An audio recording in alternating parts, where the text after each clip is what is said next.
Hey there! Welcome back to a short episode of our Ironweld Great Cannon painting series. In today's video, we'll be painting the loose ammunition included in the set. The cannonball, the armor-piercing shells, and the cylinders of grapeshot were all developed by the engineers of the Ironweld to target specific enemies. Let's explore the rules for each projectile and fire at that pile of gray.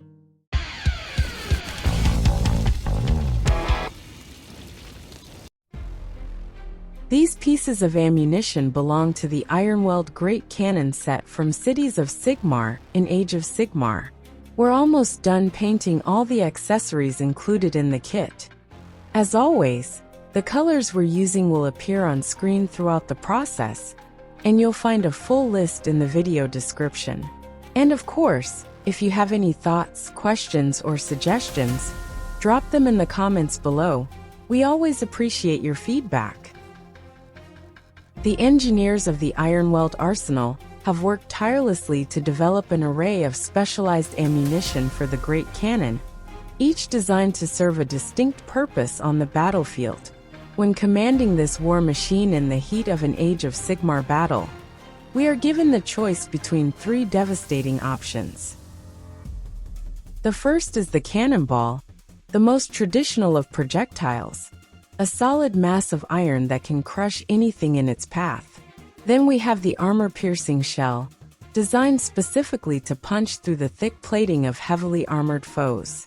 And finally, there is the grapeshot, a scattering blast of destruction ideal for tearing through swarming enemies like the Skaven and Grots. However, it's important to note that the cannonball and the armor-piercing shell can only be fired when the unit has taken up a fortified position, ensuring the stability and precision needed to unleash these powerful rounds.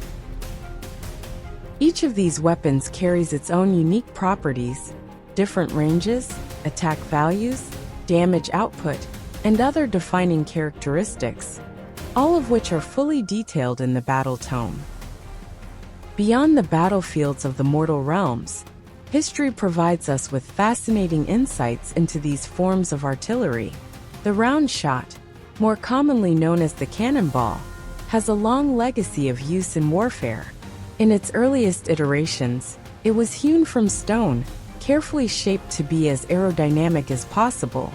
However, by the 17th century, iron had become the material of choice, offering increased density and power. This was the most accurate projectile that a smoothbore cannon could fire, capable of smashing through wooden hulls, reducing fortress walls to rubble, and even decimating enemy ranks when fired at the right angle. Grapeshot, on the other hand, served a different function. It was above all an anti-personnel weapon, a deadly answer to massed infantry formations. Unlike solid shot, grapeshot consisted of multiple smaller projectiles, iron balls, often held together in a canvas bag, designed to spread out upon firing, much like a monstrous shotgun blast. The resemblance of these clustered balls to a bunch of grapes is what gave this ammunition its name.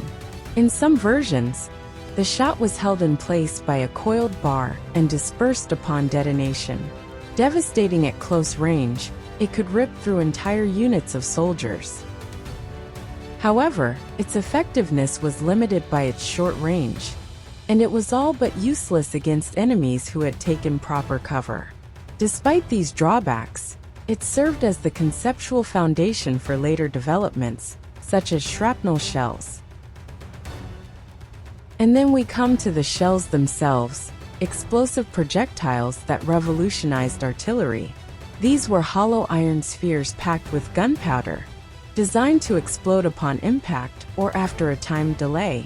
When aimed at enemy artillery, wagons, or fortifications, they could wreak absolute havoc, reducing defensive positions to splinters and tearing through enemy lines with deadly efficiency. Historically, two types of fuses were employed: the impact fuse, which detonated upon striking a surface, and the time fuse, which was carefully cut to length, ignited by the propellant charge, and set to explode after a predetermined interval. We'll now continue painting the metal parts of the ammunition before adding the final touches. As usual, we use the non-metallic metal technique, starting with black and adding shades of gray from darkest to lightest to simulate reflections.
Within the Cities of Sigmar, these munitions take on an even greater significance.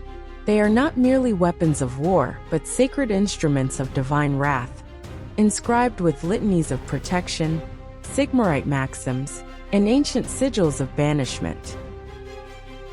These inscriptions, painstakingly copied from Lethisian parchment, are believed to hold power against the unnatural forces of chaos. While some may claim that their effect is purely symbolic, few would deny the potency of a cannon shell that carries the weight of faith alongside its explosive payload. In a world where demons lurk at the edges of reality, a well-placed shot is not merely a weapon, it is an act of defiance against the darkness. We trust you enjoyed this painting session, and that it sparked some inspiration to work on your own model alongside us. In the upcoming episode of our Cities of Sigmar series, we'll be focusing on painting the ammunition stack. Just a few more episodes before we complete the base. If you'd like to see the conclusion of this painting series, be sure to subscribe to the channel and stay in touch. Thanks for joining us today, and as always, keep on painting, and take care!